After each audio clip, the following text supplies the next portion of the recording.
I think I first learned about Sphere's production of The Wizard of Oz on CBS Sunday Morning. The mythical, mystical Land of Oz. For decades, we've seen it depicted in books, on screens large and small, even on stage. Now, Dorothy and friends are getting a high-tech new look. The 8-minute segment explained how state-of-the-art VFX and artificial intelligence transformed the 1939 classic into a spectacle befitting the Las Vegas Strip. Forget boring old movie watching in a regular theater or in your living room. Now, with the help of Google AI, you can see Dorothy and Friends in 16K on a 160,000 square foot screen at Sphere, which I have learned is infuriatingly not called the Sphere. This immersive, experiential production comes complete with pyrotechnics, drones, and other 4D multisensory effects that make you feel like you're right there in Oz, walking down the yellow brick road. Indeed, as the segment wore on, it really put me in Dorothy's shoes as she opened the door to the Technicolor world of Oz, in that I, too, was asking myself, what the hell am I looking at?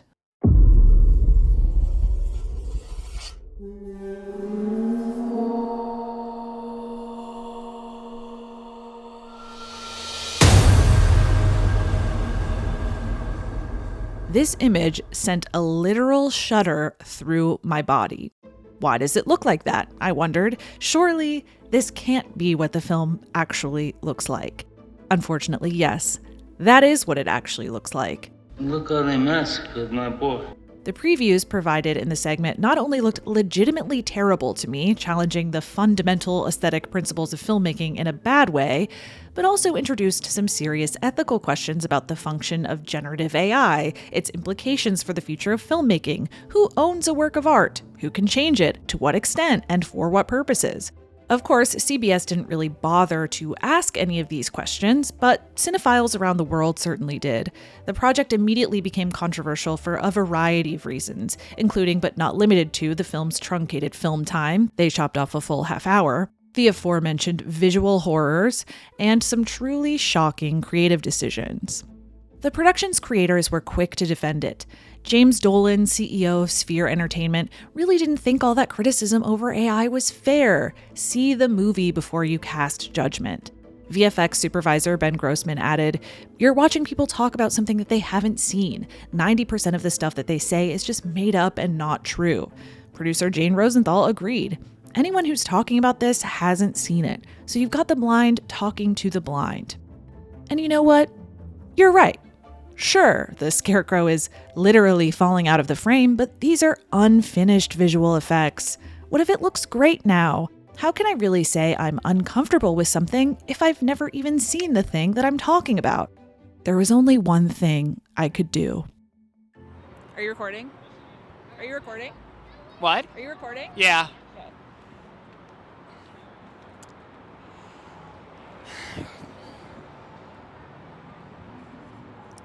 Well, I'm here. Oh no, my thumb. Do it again. Well, I'm here.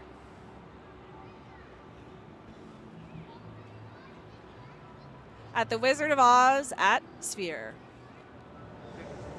But then it's interesting when you have something like The Wizard of Oz, which is like a studio product. Like, what is disrespect of a corporate product that just has like lapsed?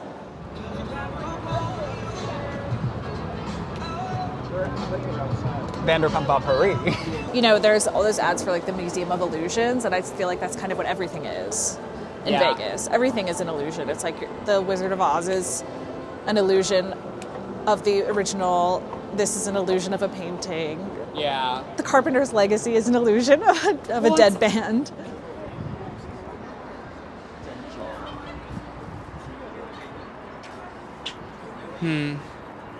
A ticket to the Wizard of Oz at Sphere will run you between $124 and $349. I was neither committed to the bit nor flush with cash enough to justify a $350 ticket purchase, so I chose a $124 ticket in section 407 toward the top of the venue. I bought 2 tickets, totaling a whopping $248, one for me, an aging showbiz-obsessed workhorse, and one for my friend Spencer, a young writer from LA who, in spite of the abuse I hurl at him, always pushes me to do my best work. Hey, I'm not paying you to sit there and thirst tweet Zoran. Get my bag. Needless to say, this is a steep price to pay to watch a movie, even a 4D enhanced 16K mega movie. I could certainly imagine this being a barrier to entry for a lot of people, especially families. It would cost a family of 4 close to $500 to sit in my section, which, spoiler alert, is not a great section, and yet costs twice as much as other family-friendly shows and activities in Vegas. I will come back to this. Anyway, with my $248 worth of tickets secured and my accommodations booked, I finally took off for Vegas. Now, I'm no stranger to Las Vegas. I've been there a handful of times, primarily to see Lady Gaga. It's the egg. But I hadn't been back since Sphere opened in September 2023. At 366 feet high and 516 feet wide, it's an imposing structure on the Vegas skyline. 1.2 million individual LED displays dot its exterior, which don't seem like much up close, but from far away, coalesce to form one massive spherical image that you can see clear as day from a plane. Sure enough, I spotted it right away after I landed. There it was, taunting me from the runway. Spencer and I occupied ourselves with some typical Vegas activities: gambling, vintage shopping. We saw Dita Von Teese, which I do wholeheartedly recommend. But before we knew it, we were making our way to the Venetian Hotel towards Sphere to experience The Wizard of Oz for ourselves. There it is, right? That's it, yeah. That's her. Yeah. Lots of people are dressed up. Lots of people are dressed up. It's cute. And a lot of different variable ages. Prior to the show, the venue has a Kansas theme with sepia images of Dorothy's farm throughout the lobby. We grabbed some popcorn and souvenir cups, the prices of which are actually pretty decent, at least compared to New York City theaters, before making our way up what seemed like 100 escalators to our seats. The Sphere's theatrical space is almost as imposing as its exterior. This is the Sphere's main screen. It's roughly 20 times larger than the biggest IMAX cinemas and curves over and around the audience. It's made of tiles covered in LEDs that are thin enough to bend to the curve of the sphere. The screen has a whopping 256 million pixels, making it by far the highest resolution screen in the world.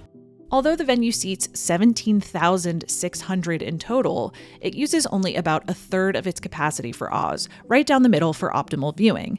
It's steep as hell in there. I mean, you really feel like one slip and you're tumbling off a cliff. Upon entrance, the screen simulates the theatrical experience of old, with a velvety curtain and the sounds of a non-existent orchestra rehearsing for the show. As the film begins, the curtain melts away to reveal the Kansan sky stretching all around the venue to completely consume you.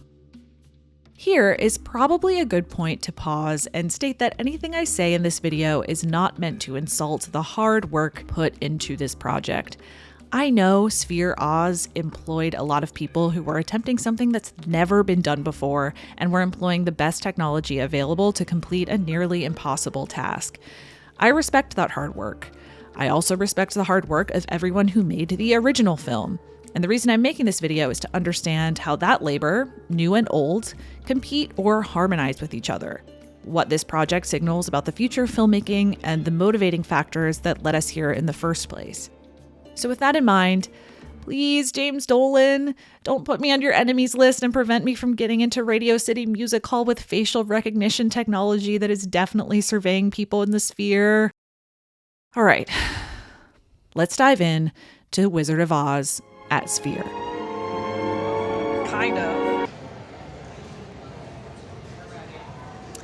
The loss of quality that is so evident at every... The hard part is I have to read.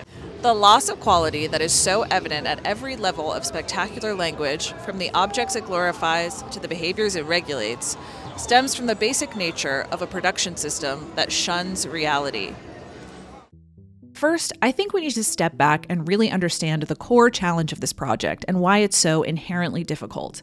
The original Wizard of Oz was filmed on 35mm in an aspect ratio of 1:37:1, which was standard for 1939 and would remain standard until the early 1950s with the invention and proliferation of widescreen formats. Sphere's screen is so big that they had to invent a special 18K camera with a 165-degree field of view in order to film content that would properly fit the venue. Other modern cameras simply wouldn't cut it. They initially tried welding 11 cameras together, then stitching the footage in post to make an image that would be big enough, but that process proved far too cumbersome. So that is the challenge here. Make an 86-year-old 35mm film fit convincingly on a screen so advanced and so big that it is literally incompatible with technology used by current filmmakers. It's a little like...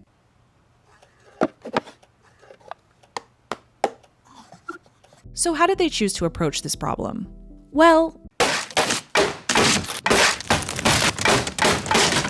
remember this absolutely demonic transition from the introduction? Let's use that shot to illustrate the solution. In the original film, this is a run-of-the-mill close-up. The composition highlights the star of the film. She's lit beautifully and situated in the center of the frame. The scenery takes a back seat and is out of focus. Even in a simple shot like this, we can see how a ton of creative decisions were made with the original aspect ratio in mind. How do we arrange the actors in the frame? What are we seeing in the background? What sets do we need to build? How many extras do we need? How should we move the camera? Etc. When you change the aspect ratio, you basically explode the original answers to all of those questions. So imagine the screen is a billion fucking times bigger. I'm assuming there's a reason they didn't maintain the proportion of actor to screen. Maybe the digital upscaling looked too otherworldly at that size, or maybe the proportions looked too warped because of the curved screen. So she stays this size. Regardless, now you have a problem. What the hell are you supposed to do with all this extra space? They're not going to leave it empty. So Sphere's answer is to completely rebuild everything, generate a highly realistic, detailed background that can better fill the screen, or rather justify the size of the screen, with AI and VFX. What will become increasingly obvious to you over the course of this video is that many of the people who worked on this project were not filmmakers, but engineers. My position at Google is a principal research scientist and research director. When the request came to us, I was really excited, almost jumping up and down, that this is the best opportunity to showcase the magic that we developed. And even the filmmakers have very tech-forward minds. Visual effects supervisor Ben Grossman appears in a lot of interviews about Sphere Oz. He has a wildly impressive resume, including an Oscar for Martin Scorsese's Hugo. But he has since pivoted to running Magnopus, not Magnopus, a content-focused technology company that has been designing and building XR experiences and doing virtual production work on films like The Lion King. When you listen to these guys in interviews, you get the sense that they're much more interested in seeing what they can do with their toys than they are in telling a narrative and filmically cohesive story. I mean, Grossman went so far as to argue to Deadline that the Sphere's Oz occupies a new space and shouldn't even be considered a film project. Movies are so old that you think of them as a serial process, he said, but we think of this more like software, where we put it out and then we can do updates and make adjustments after we see what the audience wants and make adjustments. I'd argue that you can very much tell that they think of this as software, because while I can imagine an AI guy looking at this and being like, holy shit, look what we made, I cannot imagine an actual filmmaker being remotely comfortable putting these images out into the world as a finished product. It takes a specific kind of tech hubris to even approach a project like this, because overhauling The Wizard of Oz to this degree inherently presents a number of problems that fundamentally challenge basic tenets of filmmaking. And to me, that's the primary reason this looks like absolute ass. So, why does this look so bad? One of the most fundamental components of cinematography is depth of field. Without getting into the gritty details of f-stops, apertures, filters, etc., depth of field basically refers to what is in focus in a shot. A shallow depth of field means a smaller area is in focus with a blurred background. A deep depth of field means a larger area. Usually everything in the shot is in focus. Sphere Oz opts for a deep depth of field for almost the entire film. With a screen that big, you don't really have much of a choice. Leaving the entire film in focus adds a lot visually, but rarely does it honor directorial and editing decisions made by the original filmmakers. Focus isn't just about aesthetics, it has narrative purpose. This is one of the most iconic lines in the film. No, I know we're not in Kansas. What is originally a close-up, in which the shallow depth of field gives the impression that we're having a private moment between Dorothy and Toto, centering her perspective and importance as our main character, is then exploded into this complex diorama of stuff. No, I know we're not in Kansas. You're invited to look at so much, and none of it really contributes to our experience narratively. This is more intimate than this, which is what you expect from an exchange between a girl and the dog who she was willing to run away from home for. Related to depth of field is the film's lighting. Everything is pristinely detailed, and everything is lit to high heaven so that you can see that detail. Shadows make no distinctions between what is miles away and what is inches away, making each shot feel remarkably flat. Like, let's play a little game called Where is the Sun? The scarecrow is stuck on his pole, and we see the sun clearly in the shot. Now, obviously, I saw this in person, and even then, I found it hard to tell if the sun is supposed to be directly above him or behind him. And either way, that's not at all what the shadows on his face would suggest, given that he was lit for a close-up on a sound stage, which is partly why he looks pasted into the scenery. One may be wondering why the original Oz doesn't look very flat, given that the background literally is for much of the film. 400-foot-long muslin backdrops painted to look like fields, ravines, and Munchkinland make up most of what you're seeing in the background at any given moment. The production team was obviously aware of this and took extra measures to give the impression of depth, even if it didn't actually exist. Lighting played a key role here too. For example, they always installed a 12-foot light well between the edge of a set and the painted backdrop, tricking the viewer's eye to see the first row of painted corn as a continuation of the three-dimensional corn in the foreground. Given that Sphere's appeal as a technical marvel is its resolution, perhaps it's no surprise that they attempted to make The Wizard of Oz as high of a resolution as possible to meet the demands required by the venue's tech. The CBS piece boasts that the computer's AI-powered super resolution gets rid of that pesky, unsightly film grain. In reality, that super resolution is super inconsistent to anyone with a minimally discerning eye. Sometimes Dorothy's face has a yassified, glossy texture, sometimes it doesn't. Sometimes she has freckles, sometimes she doesn't. Oftentimes, the only remaining elements from the original shot are the actors, and you can tell. It looks like they've been rotoscoped out and plopped into an entirely new digital background, largely because the textures of the new and old images don't match or interact well, to the point that their feet don't even appear to touch the ground. As is typical with rotoscoping, the edges of these images sometimes have those blurry green screen borders around more detailed areas like hair. Rotoscoping, for what it's worth, is a perfect example of what AI is good for. Doing that many keyframes is genuinely insane, and automating that process as much as possible is truly a lifesaver. Upscaling resolution to such a high degree also presents some other problems. One, you have to compensate for detail that isn't actually there. Auntie M is one of the first people you see in the film, and I honestly gasped when I saw her because she had been upscaled to the point that the visuals dragged in a bizarre way that recalls early DALL-E images. And two, you accidentally reveal or emphasize details that are unnoticeable in a normal viewing context.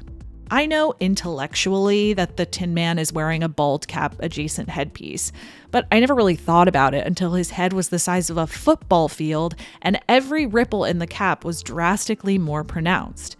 I know that's not Margaret Hamilton's chin, but it's much easier to ignore when the edges of the prosthetic aren't clearly demarcated right in front of my face. Any film conservator will tell you that this is exactly the kind of thing you want to avoid when restoring a film. Listen to this conversation between film curator Josh Siegel and conservator Katie Traynor about how they approach restoration at the Museum of Modern Art. You don't want to over-restore a film. You don't want to clean it up too much. You don't want to freeze the image through... It's a really fine line. Yeah, there are technologies that exist that enable you to do things, but you don't necessarily want to use those technologies and turn them up to 11. Stabilizing the image can sometimes make the image look embalmed and makes the image look lifeless and dead. I call giving it the soap opera effect, like soap making opera. It look like a soap opera Exactly. on TV. And it, for us at MoMA, we are. I'd like to think we're pretty conservative in that arena. We like to keep some of the filmic artifacts of the materiality of 35 millimeter or 16 millimeter and not over clean it. I think some of the film artifacts give it a certain life and breath and a warmth. So I think a Aim good for example is that you can now do 4K digital restorations and even upwards of 6K restorations that are extreme in their ability to scan a still image of a film and bring out so many of the details that are latent in the image. However, if you scan too much, for example, with The Cabinet of Dr. Caligari, a great German expressionist film, you get too much detail. You have the actual nails that were used in the building of the set, something that And were never obviously intended to be viewed. Murnau wanted you not to have to see. It distracts you from the aesthetic and the atmosphere created by the expressionism. Similarly, if you go too bright on a Hitchcock film like Dial M for Murder in the 50s, you'll see occasionally things like the gaffer, the lighting man, under a chair in a shot because he knew that the way he lit the film and the way he printed the film, that lighting gaffer would not be seen. And simply because you scan it and you bring that out, you have to be mindful of the fact that obviously not everything that you can see should be seen. Obviously, this isn't a restoration of The Wizard of Oz. It's an experiential version. But I do think following the principles of film restoration in future projects would build a better, more immersive world by avoiding distracting details like this. Now, given how much bigger the aspect ratio of this film is and how much AI-generated content appears, a lot of new decisions had to be made about how you fill the screen and where you put what. There's no two ways about it. The framing in this production left me gobsmacked. So much of the screen is simply filled for the sake of filling the screen. No human film director would ever find it necessary to show the ceiling of a room in a scene like this because it doesn't matter and it doesn't add anything of value, and yet here, it looms. Compositions that look artful and interesting in the original lose their impact. For example, the witch is tastefully framed by her soldiers and Dorothy's crew as she melts in the original, but the iconic moment is dwarfed by extra visual information at Sphere. I made a TikTok making fun of how this shot was like 90% sky, and I got a few responses like, "You don't get it. This was made specifically to be shown at the Sphere. Of course it looks off now, but in the venue it won't look distorted because it's curved." Well, no, actually, it's 90% sky in person too. Well, it is if you sit where I was sitting. From what I can gather on social media, if you pay for the expensive seats, which is I think where they seat paid influencers and critics, you'll see much more focused framing. All of the extraneous stuff like the mountains, the sky, the ceiling can only be seen in your periphery, making for a much less offensive visual experience.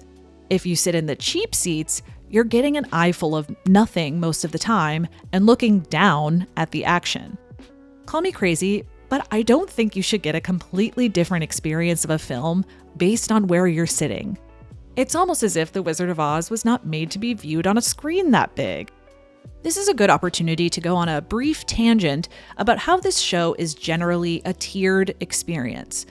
A huge selling point of The Wizard of Oz at Sphere is that it's a 4D spectacle with multi-sensory effects. And I have to say, these were some of the most successful aspects of the show for me. The seat shakes when you catch a glimpse of the Wicked Witch, a wind machine simulates a tornado, drone monkeys fly around, and foam apples drop from the ceiling as the trees launch them at Dorothy, etc., etc. These effects can be fun and corny in a good way, just completely inoffensive enhancements that surprise and excite the audience effectively. If you're sitting in section 407, though, get ready to feel like you're not making it off the Titanic. When Spencer and I bought popcorn and drinks before the show, we asked the bartender whether or not she'd seen it. She had, and said the tornado was super intense, 30-mile-per-hour winds, so we should be prepared. Judging by what I've seen on social media, I think that's absolutely true for people with better seats. We got a mild breeze at best. No apples fell anywhere near us. Others have mapped it out. It looks like it's really only possible to catch them in the lower tiers. The physical props like the monkeys and butterflies that fly throughout the space were pretty far away as to lose their immersive effect, and I don't really have any memory of snow or leaves falling on us either. So I guess I would say I liked a lot of the 4D effects in theory, but also my experience was not optimized because I didn't pay $350 for my ticket. Some people will surely hear that and say, hey, you get what you pay for. But personally, I think the baseline price is steep and expect a multi-sensory adventure for everyone in the theater, particularly because that price point is most affordable for families, and I'm sure kids would enjoy those effects the most. Thank you so much. The spectacle presents itself as a vast, inaccessible reality that can never be questioned. Its sole message is, what appears is good, what is good appears. The passive acceptance it demands is already effectively imposed by its monopoly of appearances, its manner of appearing without allowing any reply.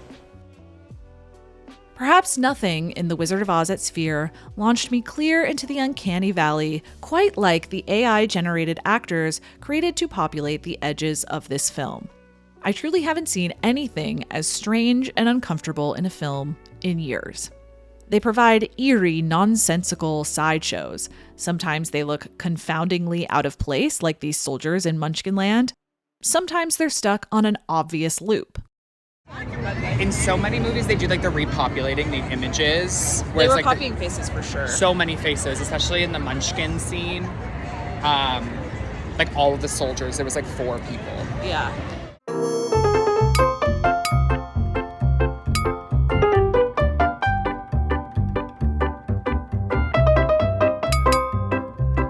Sometimes they display behaviors that make zero sense in context. Take this scene, for example. Here's Glinda arriving to save the day after Dorothy misses her hot air balloon ride to Kansas in the original film.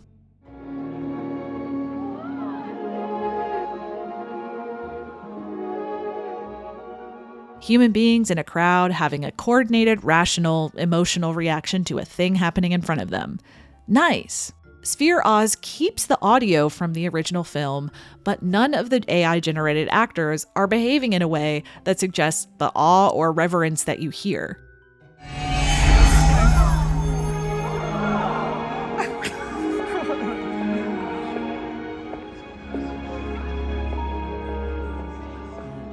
Keep in mind, these extras are almost always in focus. So Dorothy will be weeping about how she'll never get home, and then there'll just be some guy smiling ear to ear waving on a loop in the corner.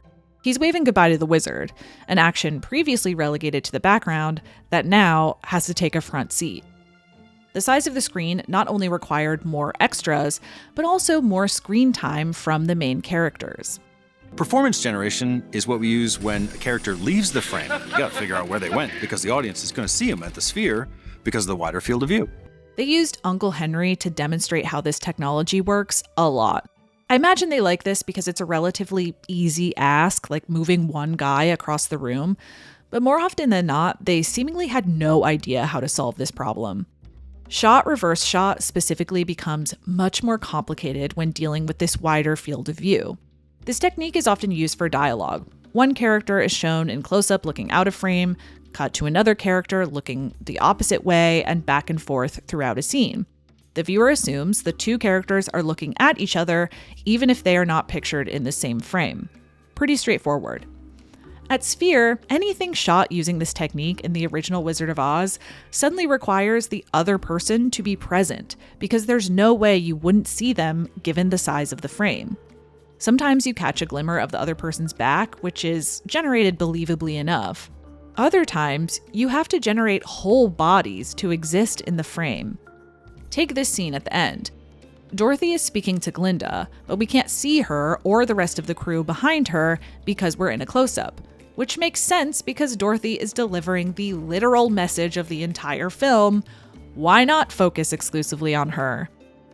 Anyway, the solution here was to generate approximations of the other characters and then blur them to death to mask that it's a looped image that doesn't correspond to what's happening in the scene at all. It's a pretty lazy solution that suggests the technology is not at all where it claims or needs to be to properly achieve what this production sets out to do. These aren't actors acting, they're models, largely guessing at gestures and physicality, which is why they always look so dead-eyed and robotic. They aren't reacting to anything. In that sense, this technology also presents a serious ethical question. Obviously, none of these actors consented to having their likenesses manipulated in this way. How could they? This technology would have seemed impossible in 1939. This issue becomes even worse when thinking about Judy Garland specifically, who famously had little control over her own body as a young woman under contract at MGM. We custom-built an AI model that understood how Judy Garland looks and then was able to generate the super resolution. Her body was treated like a commodity then, and it's treated like a commodity now, one that can be resurrected to perform for us without her consent. To assume that a computer can magically spit out something equivalent to what a singular talent like Judy Garland could offer is simply demeaning and disrespectful to the human capacity to create art. The good news is that because this project was limited to an existing film and script, no new words were put in her mouth and very little performance was generated. Although she doesn't fully escape the uncanny valley, this is the expression they give Dorothy while she watches the Tin Man dance. Garland's daughter, Lorna Luft, appeared in the CBS segment to bestow her approval upon the project, claiming that Garland would have enjoyed it. I'm not sure the estate really had a choice here. My guess is Warner Brothers now owns Dorothy's likeness in the way that Star Wars can do anything with Carrie Fisher as Leia. That said, even if Sphere didn't necessarily cause a panic, they seem to understand the threat that this technology poses outside of limited use IP-based projects. Garland's estate was one of many seeking protection against unauthorized digital use and manipulation on AI video generation apps like Sora. All of this is particularly disappointing given how hard SAG has worked to prevent situations like this, and the efforts California has made to enshrine rights to performers through legislation. The team allegedly considered hiring VFX artists to do the work without AI. Hell, considering this whole project cost $100 million, you probably could have hired real actors to play the extras for less. Grossman told The Hollywood Reporter, "We had a choice. We could either hire modern artists to reanimate those performances by hand, which we felt would destroy the integrity of the original performance, or embrace a new technology that allows you to train on things that existed before it, so that it can reproduce those things accurately. And then we tested it for 2 years to make sure that if we used AI, we would actually have more integrity to the original performances than if we didn't, because the only other alternatives were computer graphics that would be humans manipulating the performance." It's amazing to me how much trust is endowed in this technology. Human artists might destroy the integrity of the original, but if the computer magically generates an image, well, sure, of course, it must be right. I mean, look at it. The AI was trained to make this, which is how we know it's accurate. What are we measuring exactly whether to say it's accurate? Who can say? Surrendering to the god brain of AI in this way essentially absolves the engineer of responsibility. What appears is good, what is good appears.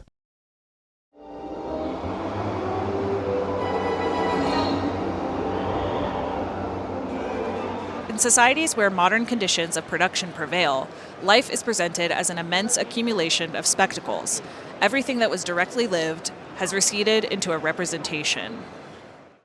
All of the promotional materials about The Wizard of Oz at Sphere make a big deal about how much research the team did to ensure that they maintained the integrity of the original film. Interviews emphasize that everything was made with loving, deep care and attention. The key for us is to maintain the integrity of the original filmmaker's intent.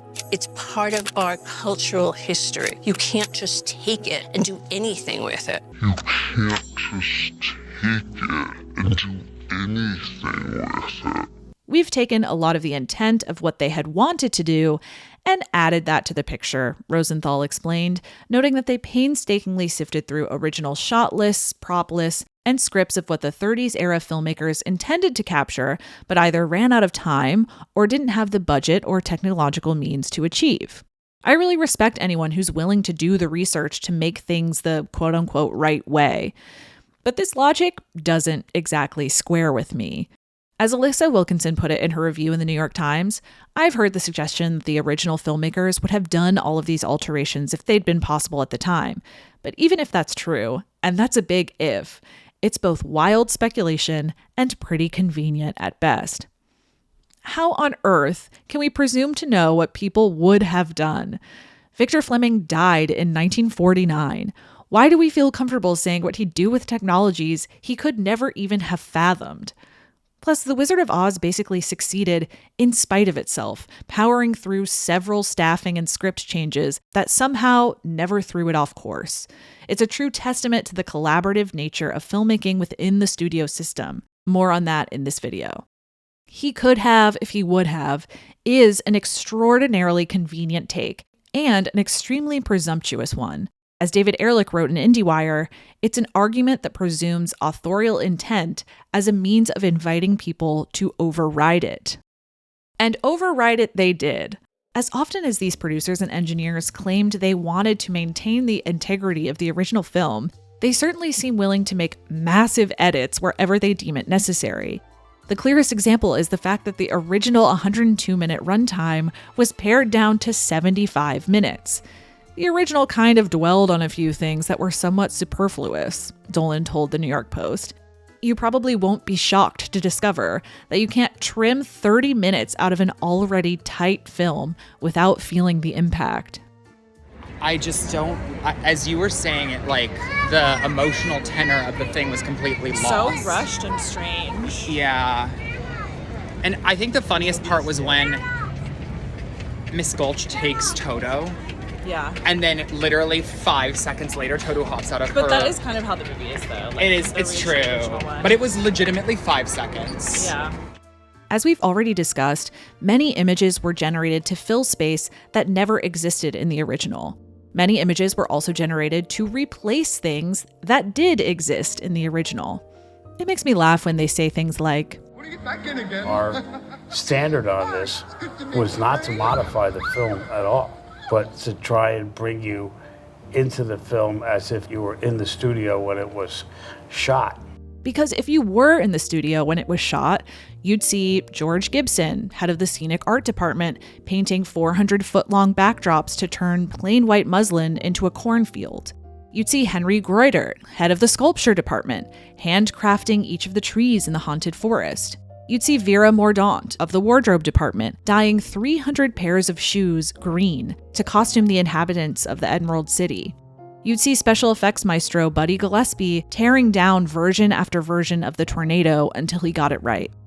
Indeed, some of the most astonishing special effects from the original film are completely remade for Sphere Oz. Take the tornado. Gillespie tried a bunch of different techniques to make this effect possible. He landed on a muslin stocking, held up with a crane, rotated by a motor, then dragged across the set by a vehicle hidden below the stage. This was filmed on a miniature set while fans blew dust and debris around to simulate the tornado hitting the ground. Then they projected that footage behind Garland, making it look like there was a tornado in the distance. Glinda's bubble got a full reanimation as well. In the original, that effect was achieved by photographing a small silver ball against a neutral background. Then they moved the camera toward it so it appeared to get bigger and bigger and seemed to float across the screen. They filmed Munchkinland by itself, then stood Billie Burke in the shot where she'd appear, filmed her, and double printed it, put one piece of film over the other so that it was transparent. Then did a simple dissolve effect so that the ball disappeared and Billy Burke stood in its place. The wizard has also been replaced with a fully CGI'd creation that again has the digital sheen that clashes with the texture of the material filmed in 1939. Grossman, defending the production's new effects, told the New York Post, "We never touched any of the things you're complaining about. I've heard, I can't believe they changed the design of the wizard's head. But that's the design of the wizard's head from the original movie, from production sketches." Okay, sure, but it's not the one they actually filmed, and I think that kind of matters. Production sketches are just that, sketches. The visuals we see in the final film resulted from several rounds of experimenting and iterating on what did or didn't work. Here's Oz historian Tori Calamito, better known as the Oz Vlog, explaining how they landed on the wizard we see in the original film. The original idea was to use this creepy, crazy model in a miniature of the throne room. The Fab Four would be filmed separately, and they were going to use smoke effects to try to mask the fact that this was stationary. But not even the smoke could cover the fact that the mouth wasn't moving, so then they pivoted and they tried to animate the mouth. But with the rest of the face not emoting to Frank Morgan's recording of his voice, it really was obvious that this was fake. They really liked the design of the model, so they used that to design the makeup. They made up an uncredited actor, we still have no idea who this is, and he lip-synced to Frank Morgan's vocal performance. They piped steam in from a boiler that was offset, and they actually projected the recording of the made-up actor over the steam. You can see here that they used a mock-up to get the Technicolor lighting correct. The simple projection of the wizard's head onto that steam worked perfectly, and it holds up to this day. To simply animate a sketch from the production notes circumvents all of this trial and error. Dorothy was originally a blonde. Should that wig make a comeback because it appears in the production notes? Personally, I think the actual purpose of animating the wizard was to make this post-film interactive show in the lobby possible. At the end of Sphere Oz, an announcement rings over a loudspeaker telling you to head to the lobby for continued entertainment. Sphere Productions like to have interactive elements in the lobby, like this robot who hung out in the venue before screenings of Darren Aronofsky's Postcard from Earth. We have a hand up over here. Hello. Could you repeat that, please? I do love Sphere. For this show, an actor portrays the wizard hidden behind a curtain, where presumably he's looking into a camera or something that captures his face and projects it through a filter to the audience. He chats with the moviegoers and asks them what they'd want. Now, what do you have to ask the wizard, AJ? What is your heart's true desire? I'd like to leave Vegas a winner. It's a pretty cool live effect, 100% something you'd see in a theme park, which kind of confirms for me what Sphere Oz really is at its core. Again, I think kids got a lot out of this, and I think that's nice. What do you want from the wizard, Perry? I want to be a veterinarian. Perry wants to be a veterinarian! Perry! Yes, veterinarian is good work. You can help out little puppies like Toto, is that right? It's not necessarily that I think the tornado or Glinda's bubble are unsuccessful in this new version. Actually, those animations seem to be some of the most engrossing and popular of the new production. I'm sympathetic to that for sure. But it does kind of suck, doesn't it? That some of the things that made the film so remarkable upon its release have just been replaced, like they don't matter. People made these things. One of the pro-Sphere Oz arguments I often hear is that it's fostering a love of classic cinema. Watching classic movies begets more classic movies. This is good for classic cinema. It keeps them alive. More people will be interested in Judy and her films for this. If we take for granted that, sure, people are going to spend $150 to see The Wizard of Oz for the first time, which I don't buy, to be clear, what expectations are we setting here? Does masking the technologies of classic cinema for the purposes of modern aesthetic sensibilities actually contribute to that goal? Or does it just obscure what people should expect to see? If we want people to enjoy classic cinema, is the best way to do that to sell them the illusion of it rather than the thing itself? That question isn't limited to specific special effects, though. How do you maintain fidelity to the original in a world designed to adhere to aesthetic realism? Sepia separates Kansas and the Technicolor world of Oz, but so does the production design's willingness to be whimsical and fantastical. I don't think anyone is seriously looking at the backdrops in the original film and thinking, wow, I've never been more convinced that they're actually outside. MGM could have used rear projection of a real forest or valley, but they didn't. Instead, they opt for these bulbous, cartoonish hills covered in a patchwork pattern, echoing the sewn fabric skin of the scarecrow. The design distinguishes Oz as a mystical place, like nothing Dorothy would ever find in Kansas. In contrast, Sphere Oz aspires to aesthetic realism. The mountains look like mountains, the trees are trees, diminishing, in my mind, the spirit of whimsy inherent to the original production design. The team emphasizes again and again that they trained the AI models on the original film. But surely, they also used pictures of real mountains to inform the models. It's not like the original backdrops actually look like this, and all it took was computer enhance. The environment looks like this in part because AI as a tool inherently favors the mathematical average. Lev Manovich and Emanuele Ariely write in Artificial Aesthetics, Generative AI, Art, and Visual Media. When we train AI models, the training data is also compressed, and the particular and unique are omitted. Extracting patterns from the data in machine learning involves eliminating outliers and many unique details, and only selecting the most frequently appearing associations, characteristics, and structures. Pursuing different aesthetics that combine general and concrete and have a high degree of individualization can be challenging, at least during this period of generative AI development. The results can, ironically, ruin the suspension of disbelief. Let's look at Oz's skyline. Cedric Gibbons, head of MGM's art department, imagined this iconic design after he unearthed a small photograph of a German sketch in MGM's research library that looked like test tubes upside down. A member of the art department later said, "We all thought the German sketch was right because it wasn't detailed. It looked like something strange we had never seen before." That otherworldliness felt right for Oz, and that's exactly what we see in the film, this incredibly sleek, streamlined skyline sitting beautifully on the horizon. But what happens when you insert a high degree of photorealism around this image?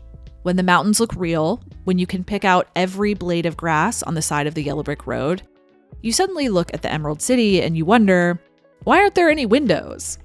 Of course, there are. In the original, when the group approaches the door to the city, we see lovely Art Deco details that break up the exterior of these towers. And ultimately, it doesn't really matter because we never have to consider what these buildings look like up close ever again. Until now. In Sphere Oz, Dorothy and Co. enter the city limits, but with a larger screen, you have to account for the fact that a person would be able to look up. What looks sleek and stylish from afar looks more like disturbing cacti or asparagus up close and from the ground.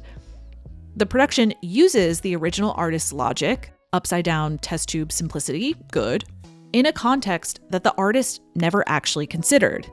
Might he have made a different choice? Might he have added detail like he did in the other close-ups? Who knows, but I guess we're trusting the computer to tell us. I know what some of you are thinking. Hey, I had fun. Loosen up. You're taking this way too seriously and being really nitpicky. And look, I hear ya. Sometimes I listen to myself and I hear the punk character Fred Armisen plays on Portlandia. The pop DJ stood at attention and the people just fed off of it. Yummy. Can I have some more slop? There was learning, there was reading. Do you remember what reading was? I know this production gave people joy. I saw it firsthand. The day I arrived in Vegas, Spencer and I went to Sphere to check out the venue and capture some B-roll. While we were standing there, we witnessed how excited something like this can make a person. So we were standing here, there's a selfie spot, and this little girl came up and she was ecstatic. She was so excited because she watched The Wizard of Oz. I don't know how old she probably was, like 8, maybe? 8. Yeah.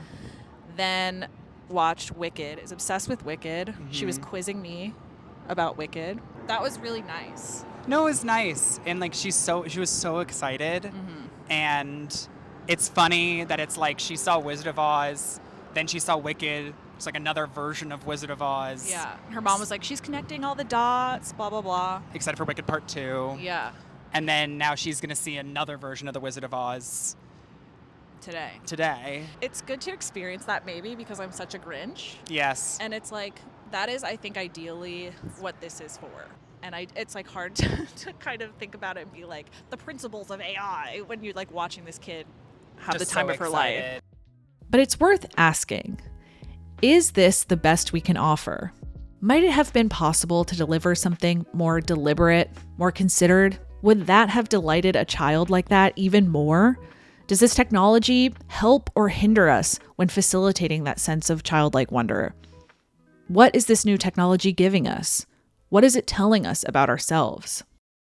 The electric age is changing you. It is changing your family. It is changing your neighborhood. It's changing your education. It's changing your job. When are you going to do? It's changing your government. It's changing your relationship to others. These little circuits are making our world go. The electric age is having a profound effect on us. We are in a period of fantastic change that's coming about at fantastic speed. Your life is changing dramatically, and you are numb to it. Canadian philosopher and media theorist Marshall McLuhan is probably most famous for coining the phrase, "the medium is the message." He wrote, "Societies have always been shaped more by the nature of the media by which men communicate than by the content of the communication." McLuhan believed that whatever technology we use, in his time telephone, telegraph, radio, or television, surrounds us in a certain environment. We change how we communicate and how we think because of that environment. And because we are steeped in those environments, we don't often realize that we are making changes. If advances in technology tell a story, we can learn a lot from the history of exhibition. In the 1950s, as white people experiencing the post-war economic boom fled to the suburbs and filled their living rooms with televisions, studios wondered how they could convince them to leave the comfort of their homes, drive to a theater, and see a film. So studios invested a lot of time and money to invent widescreen formats like VistaVision and CinemaScope to promise moviegoers greater visual clarity and brighter colors than they'd ever see at home.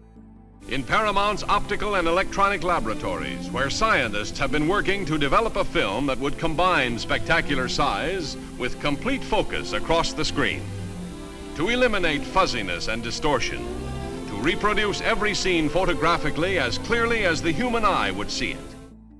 Studios have returned to this logic again and again, inventing bigger and bigger screens with more extravagant features to compete with smaller and smaller, more convenient screens. IMAX, 3D, Smell-O-Vision, 4D, and one could see Sphere as the most recent extension of this logic. Like, I kept thinking about when I was like 12 and I went to Shrek 4D at Universal Studios. Yeah. And it was basically the same special effects. Yeah. In fact, even better because they had like things spraying. Like you could, every seat had like water. So you'd feel like you were like running through something and they were spraying. So in terms of that kind of stuff, it felt like a natural evolution of IMAX with the added elements of a 4D theater that you would find at a theme park. Mm-hmm. But then the outside is the actually kind of impressive thing because it's like as an object, it's like it's impressive. But then it's just used for advertising. So the problem with seeing Sphere as just another escalation for exhibition is that, for now at least, Sphere is a singular venue. For McLuhan, scale determines how we should think about a medium's impact. For the message of any medium or technology is the change of scale or pace or pattern that it introduces into human affairs. The railway did not introduce movement or transportation or wheel or road into human society, but it accelerated and enlarged the scale of previous human functions, creating totally new kinds of cities and new kinds of work and leisure. So while Sphere is a medium in a sense, it isn't really the concern here because it won't alter mass consumption habits in the foreseeable future. The technology is simply too expensive. What will alter, or is altering, mass consumption habits, and is very present at Sphere, is AI. Generative platforms have become mediums themselves. How might those platforms shape the way we communicate, either in developing new behaviors or accelerating behaviors we've already adopted? History is ours to manipulate and control at will. Choices made by artists are suggestions. Art, on its own, is not enough. It's okay to cut corners if it means more profit. Consent isn't necessary. The Wizard of Oz at Sphere has often been compared to the infamous Van Gogh immersive experience, and I don't think that's far off personally. Rachel Connolly's review in The Guardian certainly reads like it could have been written about Sphere Oz. An experience like this, which warps the scale and form of the reproductions, and so undermines creative decisions taken by the artist in making their work, that it seems less about finding new ways to contextualize art or bring it to new audiences than about leeching as much money as possible out of the Van Gogh brand name. The same could be said about The Wizard of Oz, and the numbers certainly back that up. Warner Brothers Discovery, a company that has been circling the drain for years now, has seen pure profit from this project, receiving both a licensing fee and a small share of sales. At this point, the studio can just sit back, reap the passive income, and breathe a sigh of relief. Sphere Entertainment, too, can thank Oz for some financial relief. It cost $2.3 billion to build Sphere, an enormous, perhaps insurmountable sum to earn back. Investors and analysts initially showed little interest in Sphere as a concert venue because the bands who played there would keep most of the ticket sales. Films, though, have a much better margin. This production has been remarkably successful, drawing 4,000 to 5,000 fans 2 to 3 times per day, each of whom are paying an average of $200 per person.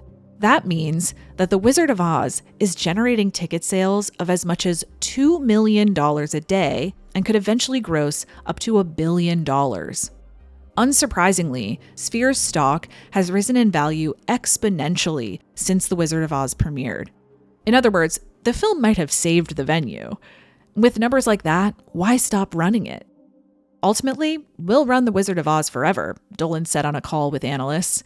It's hard for me to imagine a better product than The Wizard of Oz. That's what AI is. An easy payoff for corporations, theft of creativity to benefit the 1%.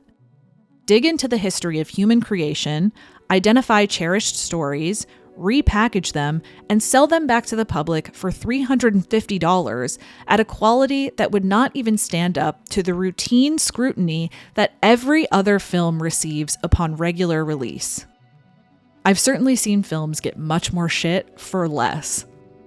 At the end of this adventure, I found myself thinking about another IP resurrected to capitalize on any remaining affection fans have for the original in a cynical grift for a box office smash. You know, you read what others had done, and you took the next step. You didn't earn the knowledge for yourselves, so you don't take any responsibility for it.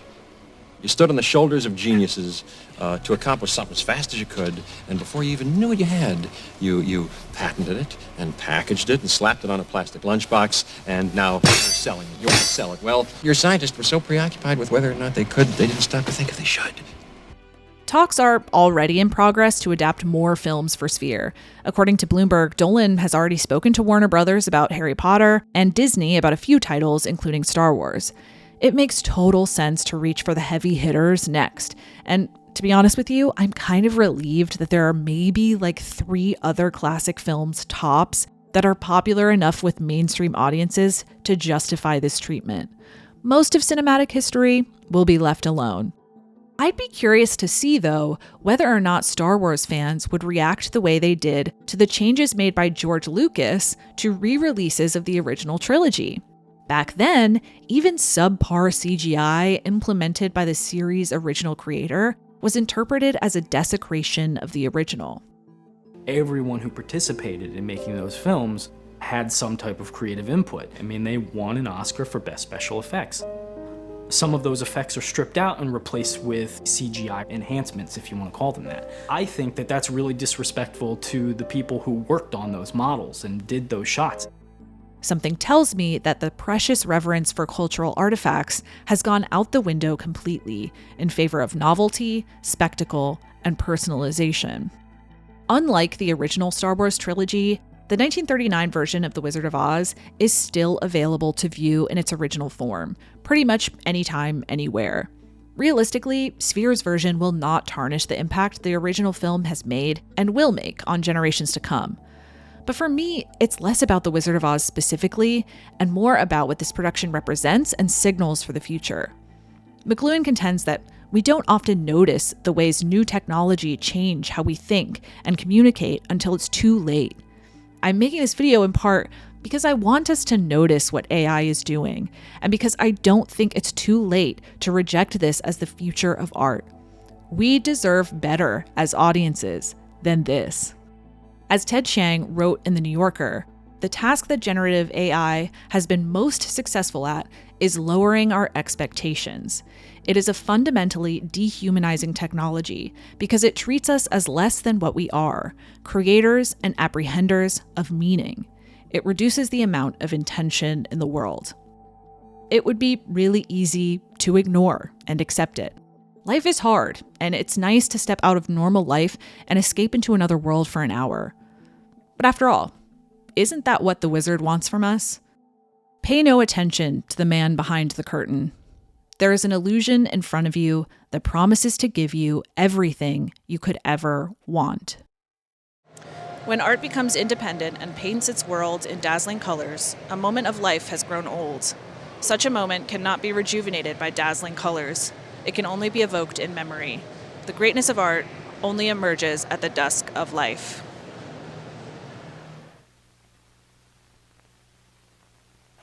Aside from everything I've already talked about in this video, one of the things I really worry about with respect to AI is its environmental impact. I don't think we've really come to grips with the fact that AI is the technological equivalent of no-face in Spirited Away when it comes to guzzling resources. For example, OpenAI recently announced a plan to build data centers that will consume up to 10 gigawatts of power, with additional projects totaling 17 gigawatts already in motion.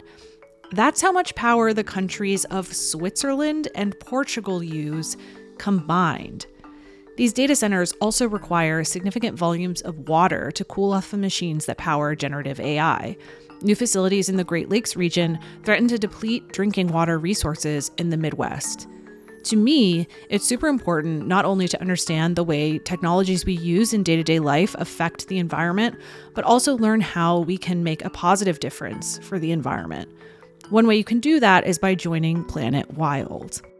If you haven't heard of them, they're a community-based nature protection organization. Think of it like crowdfunding for nature. Here's how it works. Every month, Planet Wild partners with innovative environmental organizations around the globe to bring back endangered species, protect our oceans, or restore our forests. All their projects are funded by a global community of people like you and me. And the best part is they release a video report here on YouTube so you can see what the community contributions have achieved. Planet Wild is refreshing because it's solution-oriented. It shows that if we pool our resources, we can make a difference, and that's why being a member is so fulfilling. In their app and YouTube channel, you can browse their previous projects that demonstrate how much impact we, a community of like-minded people, can have. Go to Kenya and learn about how a contraption that mimics humans walking around with a flashlight has kept lions away from livestock, preventing human-lion conflict, which has helped the lion population in Kenya rebound substantially. Or head over to Spain to learn how Planet Wild helped clean up discarded fishing nets and plastic waste on the ocean floor. The app shows you exactly how much Planet Wild has invested in a mission and what exactly it has achieved. If you want to help make a positive change in the world, consider joining this growing community of over 14,000 members. You can give whatever amount that feels right to you, big or small, because every penny counts when it comes to protecting nature. Because Planet Wild is sponsoring this video, the first 100 people to sign up using my code KIND10 will get their first month paid for by me. To claim your first free month, scan this QR code or click the link in the description. It's such a satisfying membership because within 30 days, you'll see a new YouTube video showing exactly how your money has made an impact. And there's no catch. You can cancel at any time with no questions asked. To see Planet Wild in action, check out their video preventing wildlife conflicts in Kenya here. Wow. Fake art, real art. Can you explain who James Turrell is? James Turrell is a visual artist, and he's associated with the light and space movement out of California. He was raised Quaker, and so a lot of his art is kind of based off of like the Quaker meeting house and the idea of like quiet devotion. And so he uses different colors of light in different spaces to create kind of like meditative spaces of pondering that are akin to kind of like a religious experience. So I think the perfect place is the mall. The mall by the elevators.